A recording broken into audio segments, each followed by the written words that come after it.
பிரம்ம முகூர்த்தத்தையும் நம்முடைய சித்த மருத்துவத்தையும் பிரிக்க முடியாத ஒரு நிகழ்வு நம்ம நடத்தணும்.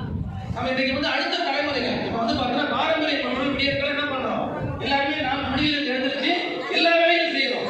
ஆனா அடுத்த தலைமுறையை வந்து அப்படி நம்ம பழக்கப்படுத்தல. நம்ம பழக்கப்படுத்துறது எப்படி? இதை மையப்படுத்தி தேசிய சித்த மருத்துவமனையில விடியற் காலம் 4:50க்குலாம் ஓபிடி ஆரம்பிக்கிறோம். நாங்க எத்தனை பேர் தேசிய சித்த மருத்துவமனை பார்த்திருக்கீங்க? நேஷனல் எத்தனை பேர் பார்த்து கை தூக்க முடியுமா? நம்ம பாரம்பரிய மருத்துவர்கள் எத்தனை பேர்? தாம்பரத்துல மெயின் ரோட்ல தேசிய சித்த மருத்துவமனை இருக்குது. அதுல கிட்டத்தட்ட பாருங்க 100 பேர்ல வந்து ஒரு 10% பேர் என்ன பண்றாங்க, தேசிய சித்த மருத்துவமனை பார்த்துருக்காங்க. அத்தனை பேரும் வந்து பாருங்க, விடியற் காலம் 5 மணிக்கெல்லாம் சித்த மருத்துவர்கள் என்ன பண்றாங்க, போட்டு என்ன பண்றாங்க, எல்லாமே பொதுமக்களுக்கு நாடி பார்க்கறாங்க. 5 மணிக்கு வந்தாதான் சித்த மருத்துவமே உங்களுக்கு செஞ்சு கொடுக்க என்ன பண்றாங்க, அந்த கலை என்ன பண்றாங்க, அங்க உருவப்படுத்துறாங்க, நிலைப்படுத்துறாங்க. ஆக நம்முடைய அடுத்த தலைமுறைக்கு என்ன பண்ணணும், விடியற்காலம் பார்க்கக்கூடிய பாரம்பரிய சிகிச்சை என்ன பண்ணணும், நாம தான் எடுத்து கட்டணும். நாம ஏதோ சரி மக்கள் வரமாட்டேங்கிறாங்க சார், இல்ல நம்ம காலையில வர சொல்லுங்க. இது பட்டினியோட இருந்து வெறும் வயிற்று நாடி பார்க்கக்கூடிய தன்மையை நாம என்ன பண்ணணும், உணர வேண்டும். அதே மாதிரி பாத்தீங்கன்னா நம்முடைய சித்தர்களுடைய ஆசி நமக்கு கிடைத்தால் மட்டுமே தான் இந்த மருத்துவத்தில் நிலைத்திருக்க முடியும். அப்ப சித்தருடைய மருத்துவம் எப்படி, ஆசி எப்படி கிடைக்கும்? அந்த சித்தருடைய ஜீவ சமாதியோ அல்லது பாத்தீங்கன்னா சித்தர்கள் வாழ்ந்த இடத்துல என்ன பண்ணோம், நம்முடைய மருத்துவத்தை அங்க நம்ம வந்து அவங்களுக்கு பணியாற்றும். இப்ப வந்து பாத்தீங்கன்னா சித்தர் மருத்துவம் சொல்லும்போது 18 சித்தர்கள் தான் இருக்கிறாங்க, 18 பேர் தான் இருக்கிறாங்க அப்படின்னு சொல்றோம். அப்படிலாம் கிடையாது. நவகோடி சித்தர்கள் இருக்கிறாங்க. அதுல நமக்கு 18 பேர் தான் பண்றாங்க. நிறைய சொல்லப்பட்டிருக்கு. அதுவே பண்ணுவதில்லை. ஏன்னா ஆயுர்வேதாவுக்கு ஒரே ஒரு சித்தர் யாருங்க, ஒரே ஒரு ரிஷி தன்வந்திரி மட்டும் தான் ஆயுர்வேதா இருக்கு. அப்படி ஒரே ஒரு ரிஷியை வைத்து அவர் இன்றைக்கு வந்து பார்த்தா உலகம் முழுக்க போகும்போது நமக்கு அதே மாதிரி 18 பேர் இருக்கும்போது நம்ம எப்படி போகணும்? ஆனா இருந்தாலும் என்ன பண்ணல, நம்ம வந்து மறந்துட்டோம். சித்த மருத்துவம் பேசணுமே தவிர சித்தர்களை மையப்படுத்தி அவர்களை புகழ நம்ம பேச மறந்துட்டோம்.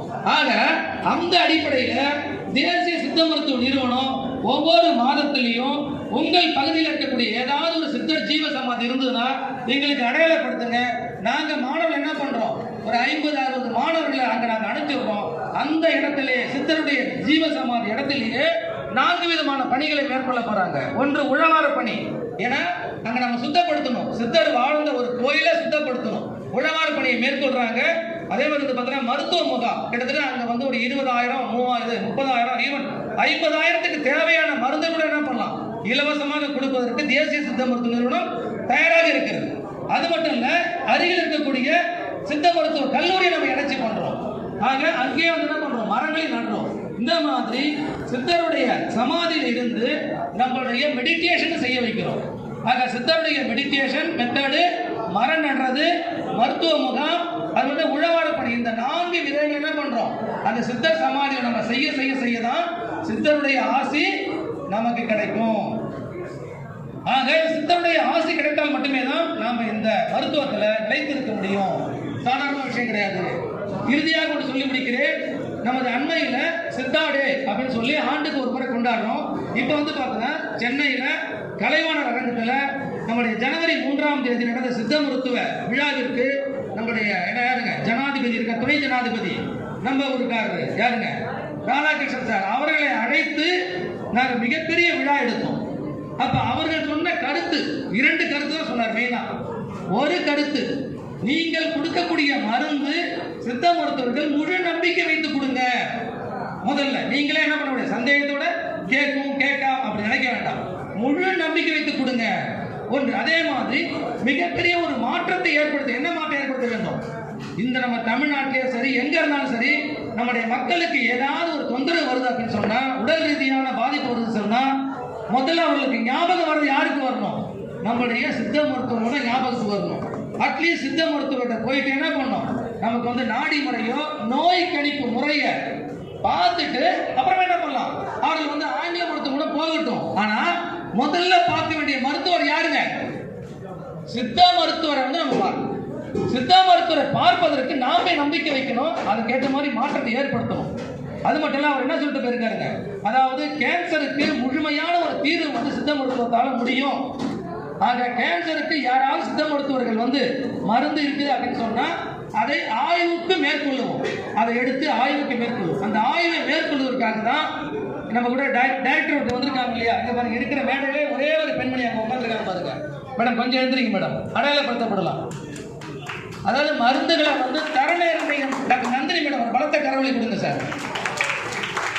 தங்களோட இருக்கக்கூடிய மருந்துகளை ஏதாவது ஆய்வுக்கு மேற்கொள்ளப்படணும்னா Anna university state government Anna university இருக்கக்கூடிய மேடம் வந்து one of the director CTTM centre for technology in traditional medicine. அந்த அண்ணா யூனிவர்சிட்டியில் அந்த பேரே கிடைக்குங்க, அந்த அந்த நிறுவனத்துக்கு பேரு centre for technology in traditional medicine. நல்லா புரிஞ்சுங்க, பாரம்பரிய மருத்துவத்துக்குன்னு ஒரு நிறுவனம் அங்கே உள்ளுக்குள்ள அண்ணா யூனிவர்சிட்டி கிண்டியில் இருக்குது. நிறைய வந்து மிஷினரி வச்சு என்ன பண்றாங்க, நாம பயன்படுத்தக்கூடிய பற்பம், செந்தூரம், கட்டு, கிழங்கு அத்தனை என்ன பண்றாங்க, ஆய்வுக்கு மேற்கொண்டு இதுல என்னெல்லாம் இருக்குது, ஏது இருக்குது, இது வந்து நமக்கு கேன்சர் கொடுக்கலாமான்னு ஆய்வு பண்றாங்க. மேடம் தேங்க்யூ மேடம், உட்காருங்க மேடம். ஆக அவர்களை நீங்கள் பயன்படுத்தி நம்ம வந்து பண்ணணும்னு சொன்னா, இப்ப அண்மையிலே தேசிய மருத்துவ நிறுவனம் என்ன பண்ணிருக்காங்க, NIS ஒரு கேன்சருக்கு யாரெல்லாம் மருந்து வச்சிருக்கிறாங்களோ அவர்கள் தாராளமாக நீங்க என்ன பண்ணலாம், எங்களை அணுகலாம். அது மட்டும் இல்ல, தேசிய சித்த மருத்துவமனையில ஒரு நாளைக்கு மினிமம் 3000 இருந்து சமயம் 4000 நல்ல தாண்டுதான். ஒரு சாதனை ஒரு 3000 பேர் என்ன பண்றாங்க, புறநோயாளியாக வராங்க. மேலும் தங்குவதற்கு என்ன பண்றாங்க, தங்க வச்சு மருந்து, சாப்பாடு, ட்ரீட்மெண்ட், வர்மக்கலை, யோகா